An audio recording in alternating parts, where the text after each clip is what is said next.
Welcome home to USA Global TV and Radio, a place where dreams take flight, with authentic storytelling, diverse perspectives and meaningful conversations, where global stories unite and bridges are built beyond all borders. Discover world-class education, entertainment, hope and inspiration. Together, we're building bridges worldwide. Subscribe to our channel, USA Global TV. Download our app, USA Global TV. Be our guest or join our team. Visit usaglobaltv.com. Thanks to our founder and executive producer, Dr. Jacalyn Kerbeck. Music score by Yeffy Tang from Cloud Road Music. Voiceover artist Mike Porter. Creative direction by Paul Garcia. USA Global TV and Radio. Your home for global connection. All rights reserved. This video and its contents are the exclusive property of USA Global TV and Radio. Unauthorized use, duplication or redistribution in any form is strictly prohibited. Good morning, good afternoon, and good evening. Welcome home to USA Global TV and Radio. We proudly provide world-class education, entertainment, hope, and inspiration. I'm Dr. Jacalyn Kerbeck, and I am your host for today's show, which is Iconic Women. We celebrate women who are change makers, role models, influencers, and leaders around the world. Today's guest is coming to us through Creative Edge and Mickey Mickelson. Thank you, Mickey, for your continued partnership. My guest today is wonderful. She has done so many things in the world of creating community, bringing understanding and knowledge. As a peace ambassador, I really appreciate the work that she's doing.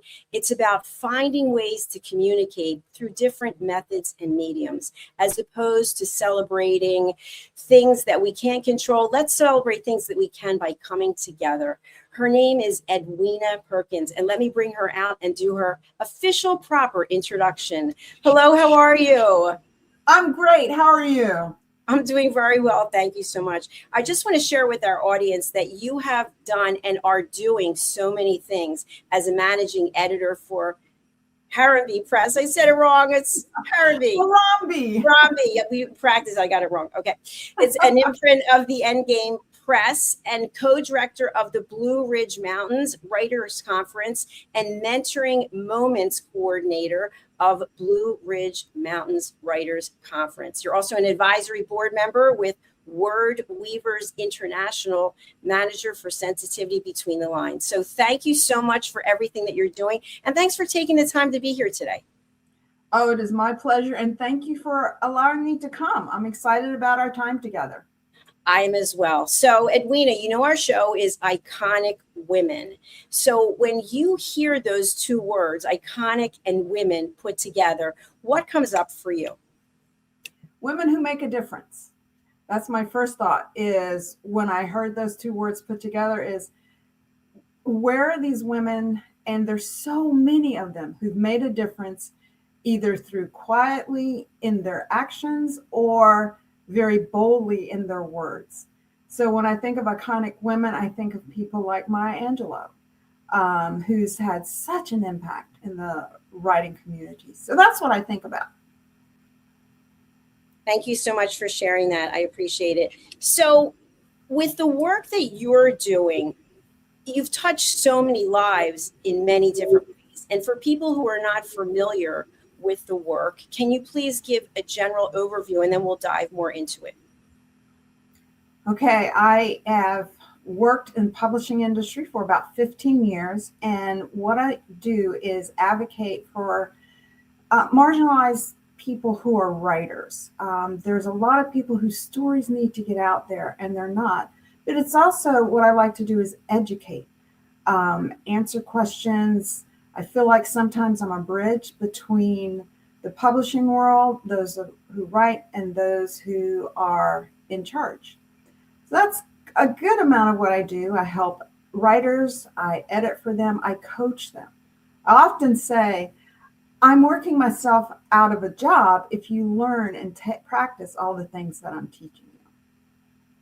And as great leaders, that's what we really want. We want people coming forward and taking their skill set and their knowledge and putting it out into the world to help other people. So thank you for sharing that, because I think that really says a lot about you as a person. Sometimes people will want to keep everything close to the vest, and they're kind of in a control methodology or mindset where it's like, no, you can't go past me.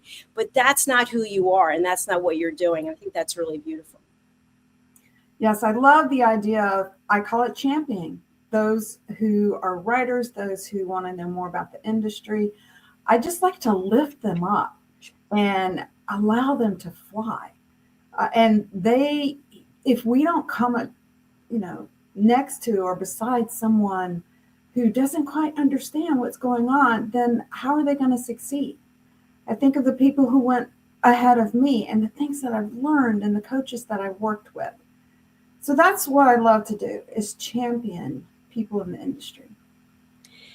Edwina, what I found, and I love your thoughts on this, is by expressing ourselves through the word, by writing a book, by writing prose, whatever it might be, we get to express ourselves. And sometimes we do it for ourselves, and sometimes we are creating something that really is of value to others. So when someone comes to you and they're maybe a first-time author, or even someone in the conferences, and they say, I'd like to write something, but I don't have the confidence, how do you help them? I usually tell them, just start writing. Whatever it is that's in your heart, just start writing. Don't think about editing. Don't think about anything else.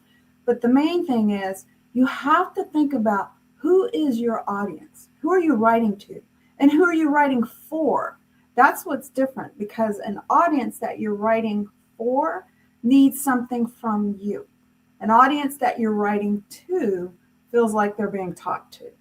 So I say the first thing you have to do is write, because you can't do anything with a blank page. That's right. And I think that that's the most difficult part sometimes, is we see the blank page, even if it's on a computer and we're typing it. I know sometimes I'm doing old school still, writing things, which I think is really therapeutic. So once someone starts the writing process, sometimes people get writer's block, right? They're just kind of stuck. What can you do to help them in this area? When you get writer's block, the whole idea is, you have to look at it as, it's not really a block. If you think about it, doctors can't get doctor's blocks. Dentists can't get dentist blocks. So if you're a writer, you have to see, how can you move forward? So some of the things I say is, do something totally different. If you're writing fiction, try to write some nonfiction. If you write nonfiction, try to write some fiction. Do something to elevate your creative side. And that is what I think will help. Talk with other writers, see what they do when they get stuck. And sometimes you just have to walk away for a little bit, and that's okay. Just don't stay away. That's a great line. I love that. Don't stay away. And as authors, we have innate within us, whether we know it or not, the gift and responsibility of storytelling. And you are also a master storyteller. Tell us about your book, The Colors of Home. I'm so excited about this book because it deals with so many issues. It deals with grief, leaving the only home you've ever known, how to raise 3 children after your husband has died, and moving to a community that you really don't know much about. And what I love about Ebony, who's the main character, is she is struggling to find out who she is now. She's a strong woman, but at the same time, she pushes people away. And everyone keeps telling her, stop pushing people away, because she feels like she has to do it all since her husband's died. And because her children are biracial, and she's moved into small town North Carolina, she deals with a lot of issues with that. And the youngest child, Destiny, has Down syndrome. So she deals with issues there. So the main thing I want people to walk away once they read The Colors of Home is realizing that in order to have a family, in order to be a part of a community, we have to work together. And it's going to be messy. It's not going to be perfect. May not get it right, but you still have to try. Thank you for sharing that, Edwina. And I think it's so timely that you're here today and we're talking about this because there's so much going on in the world where we are really, as humans, just divided in so many ways. And so this is not a show on politics. This is on iconic women. But through the written word and through the work that you're doing, you can help bring people together so that they can realize there is the ability to heal. But it starts within. And I'd love to have you address, what has your journey been that led you here today to write the book? My journey started actually when I was young, in, let me think, third or fourth grade. And I realized that some of the kids in my neighborhood didn't want to play with me because I had white friends. And I didn't understand that. And so through my life, I have been looked at as different for several reasons. So my parents had always taught me it's not the skin color that makes the person, it's the character. And that's how I treated others, but I wasn't always treated that way. So at one point in college, I just cried out to God and I said, I feel like an island. I don't know what you want me to do. I don't know which community I'm a part of. And I just need help. And so Ebony came to birth of me realizing there are other people out there like me. There are other people out there who struggle with trying to figure out, who are they? Where do they come from? Where do they fit in? And that's what she deals with a lot, is where does she fit in? Where do her children fit in? How can she hold it all together, but she's trying to do it by herself?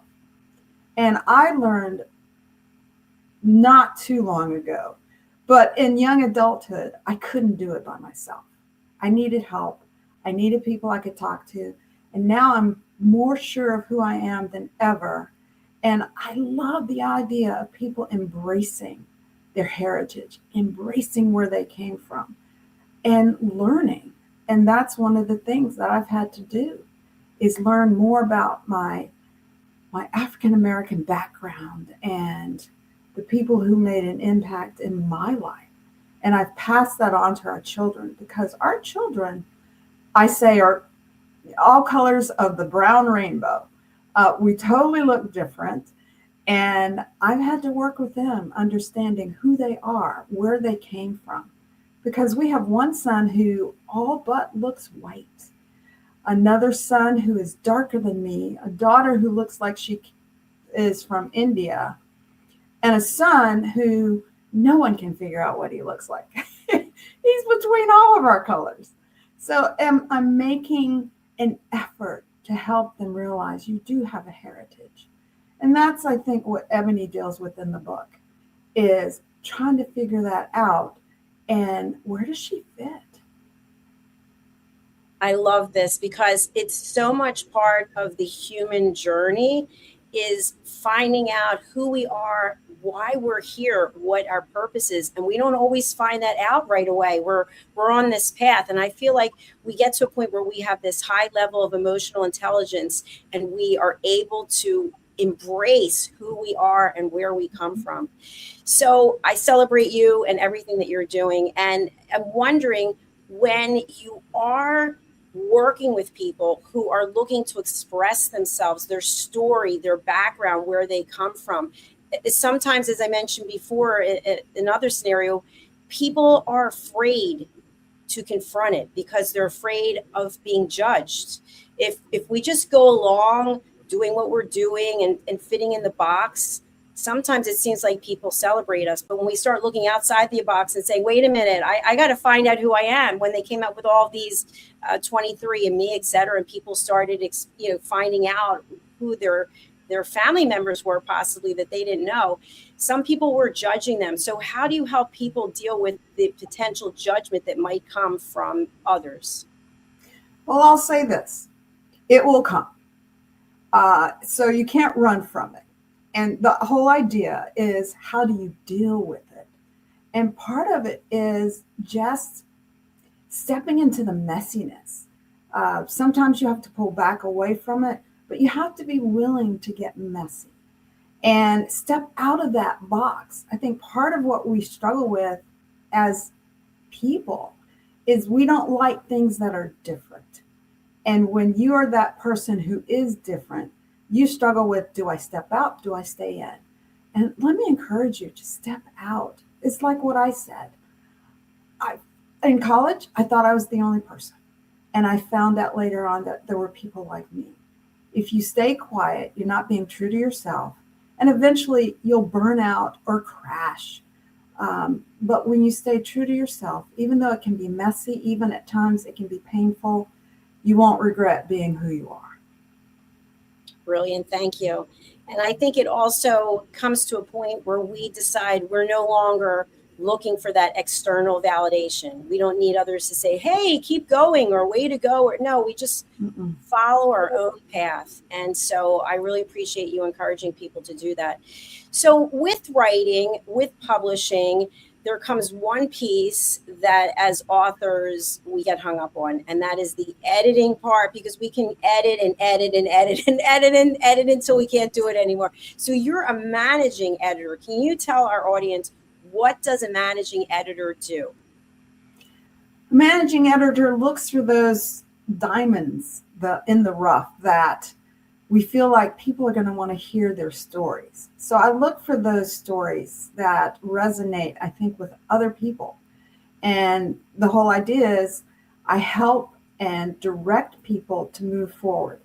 With in-game press, if we have an opening, I try to get them into the process of getting published. And as a managing editor, I've done it for 3 different publishing houses.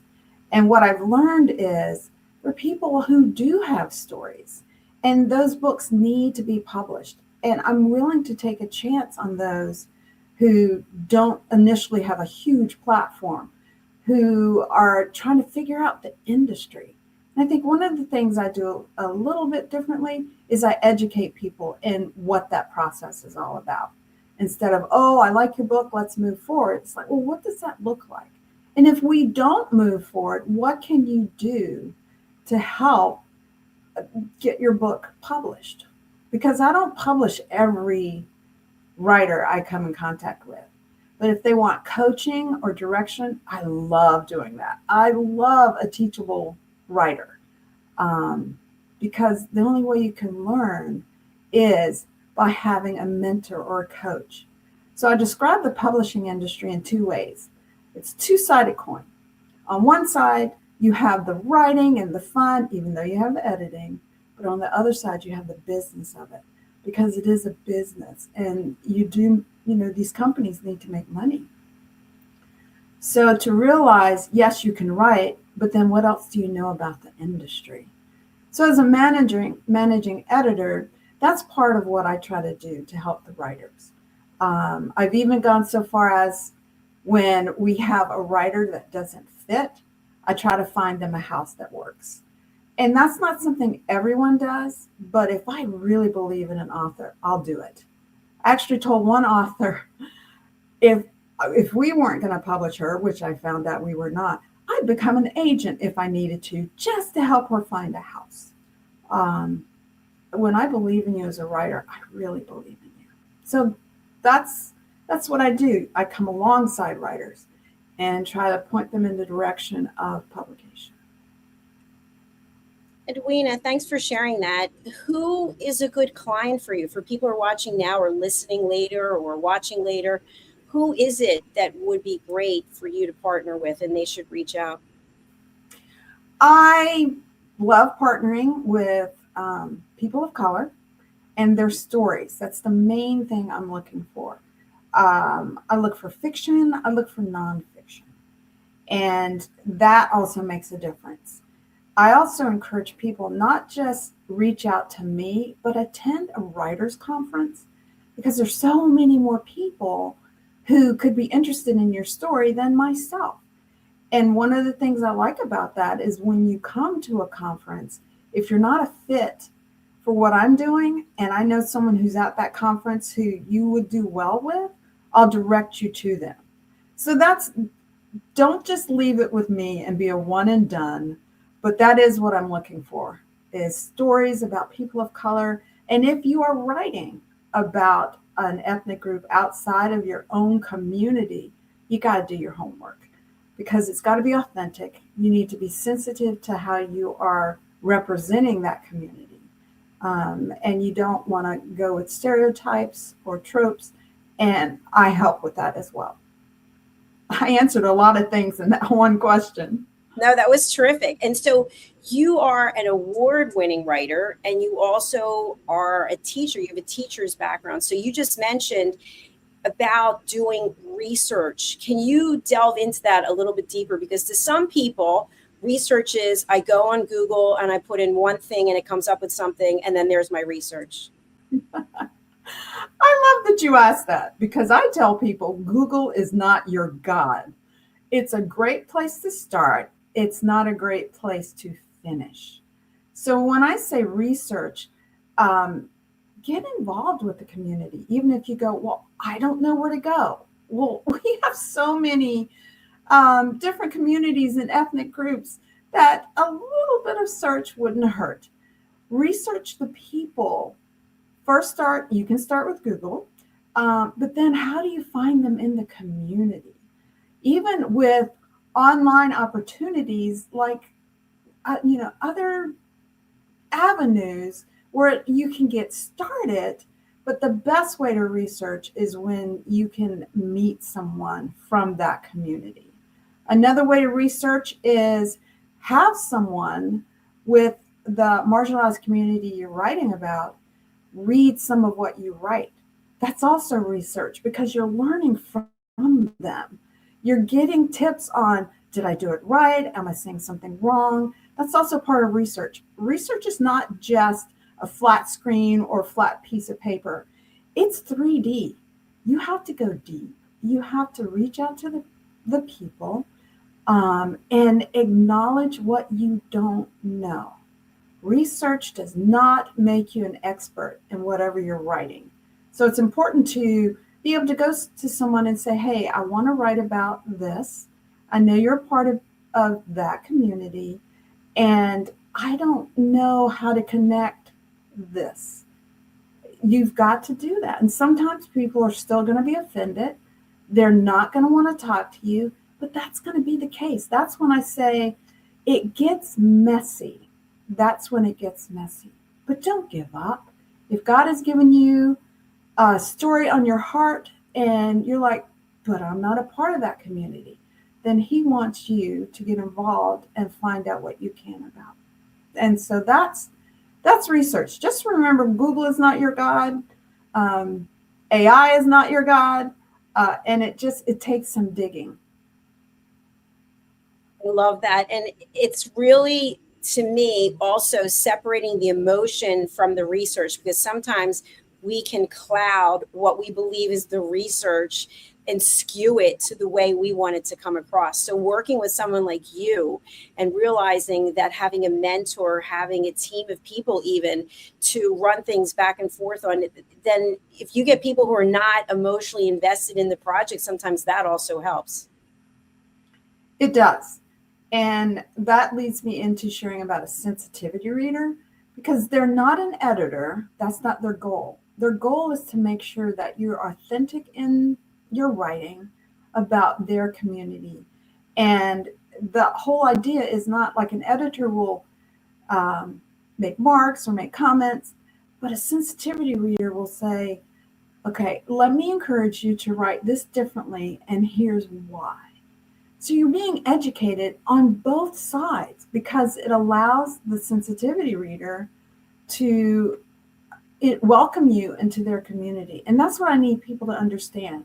It's not, they're not judging your writing, they're not censoring it, but they are saying, if you want people like me to read what you write, then here's some ways to help that happen. And so that is extremely important. So if you can go into with a sensitivity reader or even an editor with a teachable heart, that's one of the things I look for with people I coach and mentor, is how teachable are you? We can grow together, we can learn together, because some of the things I suggest, even as a sensitivity reader, you can say no to. You have the final word, and I'm not going to push back. I'll just tell you what I would encourage. And even with editing, unless it's grammatical, if it's content, I say, well, consider this. And they go, no, I don't want to. All right, you have the final say. And that's when you have to make sure the person you're working with, you trust. It's a mutual connection. If you don't trust your sensitivity reader or your editor, you're going to push back. But if you have mutual respect, that's the only way it's going to work. And even with, I have kind of a small team right now of sensitivity readers, but even your reader needs to be able to connect with you. So if I've sent them something and, just ask, do you think you can work with this author? They have the choice of saying yes and no. And I respect when they say no, because then they're saying I won't be able to give them everything they need. And I have said that to authors because I don't know everything. Don't come to me and expect me, oh, she's a person of color, so she's going to know things about every person of color. No, it doesn't work that way. I will tell you if I can help you. I will tell you if I have someone that I think can help you. And I'll also tell you if I cannot find anyone. Edwina, I love to learn new things, and I've never heard of a sensitivity reader for writers. That's hard to say, readers for writers. So thank you for sharing that. I'm going to follow up with you about that. I think that's really important. So I want to talk a little bit more about the Blue Ridge Conference. Tell us about your role here and what it is. The Blue Ridge Mountain Christian Writers Conference is the largest Christian writers conference in the nation. We meet once a year, and it's usually the last week of May. And what I do is I co-direct. So I help select the faculty. I look at, one of the main things I do is I vet people who apply for scholarships, and which I just love giving away somebody else's money. But we want people to be able to come. So if finances is an issue, we want to help alleviate some of that. As a co-director, I work year round. We have a website, a Facebook group, and just a team as we get together and decide where do we go from here. We're about to start a program called Mentoring Moments, and that's a way to help people get involved with learning about the conference. And like it says, changing the world one writer at a time, that's our goal. And to help just you be the best writer you can be. At Blue Ridge, we have faculty who are agents, who are editors, who are own publishing houses. So if you want a plethora of information, this is where you're going to get it. The workshops, we have over 80 workshops, I think an hour you can attend. So the question is, I can't go to 80 workshops in an hour. Well, that's why you get the MP3. And all these people that are coming, for everyone that you're seeing, we've probably had to tell 2 other faculty, no, you can't come because we don't have the room. So this is a conference where all of the faculty apply to be with Blue Ridge, and we as a team have to decide who can we have this year. And that's so hard because everyone who submits an application, they're so gifted. And this year, particularly, if you ever consider a writer conference, it's the 50th year of Blue Ridge Mountain Christian Writers Conference. So there's a lot of things that we're going to do that we normally don't do. And if you really want to experience a conference that's going to, okay, here's a cliche, knock your socks off, this is the one to come to. That is truly impressive. Just scrolling down and scrolling and scrolling and scrolling and scrolling. How many people are actually involved in the fact that you had to turn some people away at the current moment? Congratulations. It's amazing. We have a leadership team of 5. And so when we start looking at the faculty, oh, you talk about praying. We're like, okay, God, we need direction. We need wisdom. And we do have a point where we go, okay, who's the one person you absolutely have to have? And a number of times we select the same person.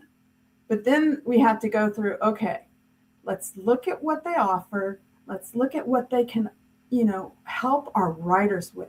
Because our goal isn't to just showcase these people in the industry. We want them to be able to help writers. And if we don't have a sense that that's going to happen, then they're not going to be invited to be faculty. But so there's 5 of us, and we have to select right at 60 faculty. And probably this year, because I also gathered all the applications that were coming in, we had over 120 faculty or individuals who applied to be faculty.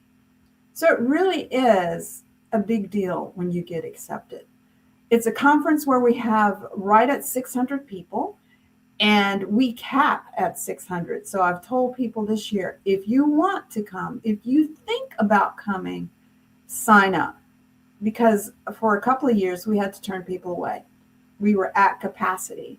And one time we were at capacity a week before the conference registration closed. So look into it, consider it, especially if you're a serious writer, or if you're a beginner and you're like, I have no idea what I'm supposed to be doing. This is a conference for you. Because I can honestly say, every faculty member there wants to see you succeed. And Edwina, are there any certain requirements that you're looking for from faculty, people who are interested in applying? We look definitely for agents and editors because we want to help get the writers connected there. Faculty who have somewhat of a platform, are known in the industry, and who works well with people. I mean, that might sound terrible, but sometimes you have, editors, agents, even publishing houses that don't work well. And we look for faculty with that servant's heart. A lot of them we know because I always say the industry's not that big and people talk. And so we may hear someone that people have said, oh, I learned so much from this person. Well, if they send in an application, we're more likely to say, yes, we need to have this person. So we look for people with some experience in the industry and who have something that they can teach to the conferees. Thank you so much. And we have all of your contact details for people who are interested. They're all there in the show notes. So Edwina, we are on Iconic Women, and I feel like as Iconic Women, we have a role in this world to inspire. And I'd love to hear some inspiring words that you would like to share with our audience, given what's going on in the world and people fighting people and the social media posts that are just filled with so much hate. How can we come together? What are your thoughts as an iconic woman? Think before you speak. Check your emotions and check your reason for speaking out is one of the things that I would say. And there are times when I've even thought, it's not what I say, but it's how I say it. And what I do say, could I say in front of my children? That's one of the things. Use your voice. If you're going to use your actions, do so in a way that is honoring to other people and an honoring reflection of yourself. Don't just launch off with your emotions. There are lots of things going on right now that I just have to bite my tongue because of the way I want to respond. But then I think, okay, what's the best way to respond?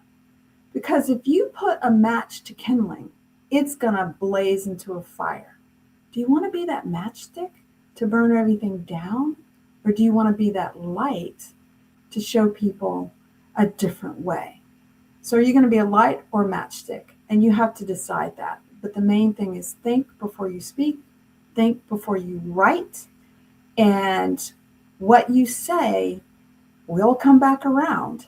I'm not going to say that it haunts you, but I will say it will come back around.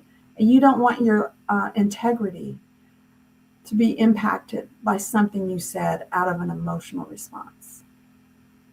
That was absolutely beautiful. I couldn't have said it any better myself.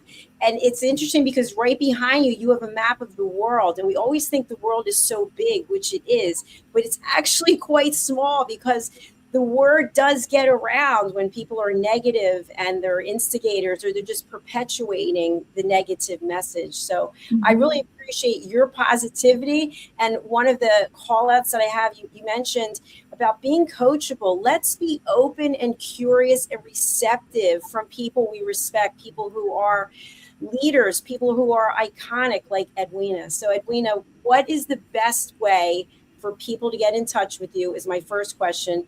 And then just to bring it back in again, who would you like to reach out to you? I think the best way to get a hold of me is through my website.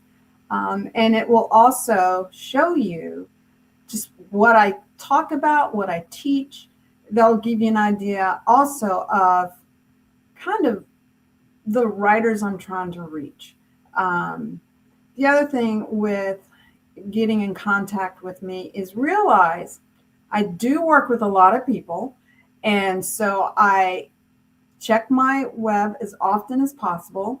I am a little bit harder to get a hold of on Facebook, although I try to work with that. But yes, that is the best way to get a hold is through the website. Thank you very much. And for those who are listening on a podcast only platform, they're not watching, tell us a little bit about Colors of the Home and where people can purchase this, please. Colors of Home will be coming out a little later this spring, and it would be the best place to purchase right now would be Amazon. But more information will come out about that. And we're already working on when to start the pre-orders. So that's where I would start is Colors of Home. You'll be able to find it on Amazon, but it'll be later in the spring. All right. Thank you very much. And Edwina, anything that I did not ask you today that you really want to share with our audience before we close out? As a writer, and really in any area that you are part of, being creative or an iconic woman, you need to realize that in a way you need to develop rhino skin and you will still bleed. And what that means is you need to be able to approach the hard things and know that it can still hurt because rhino skin is the toughest mammal skin there is in the world. And if they can still bleed, so can we. So don't let being knocked down one time, 2 times stop you for what you feel that you're called to do. Don't let anyone steal your calling and just keep moving forward. Thank you so much. That really resonates with me. And I appreciate you taking the time to be here today. And I hope you'll come back and see us on one of our other shows. I would love to. Thank you for allowing me to be here. Thank you, Edwina. Bye for now. Bye. Thank you for everyone who's watching or listening. So many gold nuggets that were shared by Edwina today. And I think I'd like to just sum it up by saying this. We as humans get to make choices, and we get to show up every day making a choice. So the choice is this, is what you're saying, is what you're posting, is what you're emailing, texting. Is it kind? Is it necessary? And is it true? And is it really truth that can be corroborated by multiple parties, or is it us taking the truth and shaping it the way that we want it to be? It all comes out one way or another. And so I'm just grateful to have someone like Edwina who's here today. She is an iconic woman. I hope you will reach out to her. All the contact details are there in the show notes. So now we're going over to our sponsors and we're coming back with our next show. If you haven't subscribed yet, let me bring up our slide, so you can do so. We have 2 YouTube channels. We're actually streaming live to 8 platforms right now. But if you go over to our YouTube channels, we get real information from YouTube. So it's USA Global TV and Radio and Dr. Jacalyn Kerbeck. Okay, I'm going to sign off for now. If you want to get in contact with me or anyone on my team, you can go to our website. The notes are there, and it's usaglobaltv.com. All right, thank you so much. We'll be back shortly. Is it true? Is it kind? Is it necessary? In a world quick to judge, one book dares to reveal the hidden cost of silence. Discover holy but harmful, the silent sin of judgment, how hidden judgments destroy relationships and damage lives, by Dr. Jacalyn Kerbeck. The Amazon #1 bestseller that's transforming the way we understand ourselves and the way we see others. Pick up the companion workbook to uncover your own hidden judgments and learn how to break free from them. Available now on Amazon and at fine bookstores worldwide. USA Global TV and Radio proudly presents Tracy Cram Perkins, a dementia caregiving survivor teaching how to balance care with peace of mind. #1 resource for dementia caregivers. It's the book Dementia Home Care: How to Prepare Before, During, and After. Over 17,000 copies sold of this must-have guide. And now a testimonial from Tracy Smith.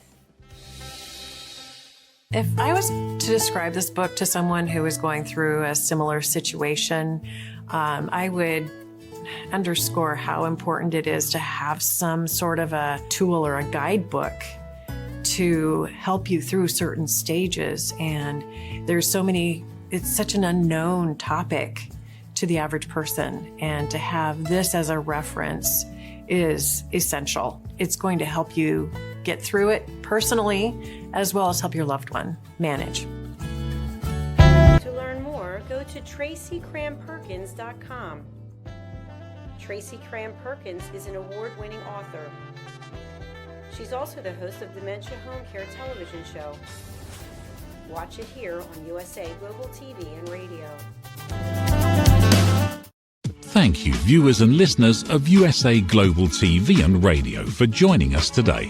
We're honoured to have your time and attention as part of our global community.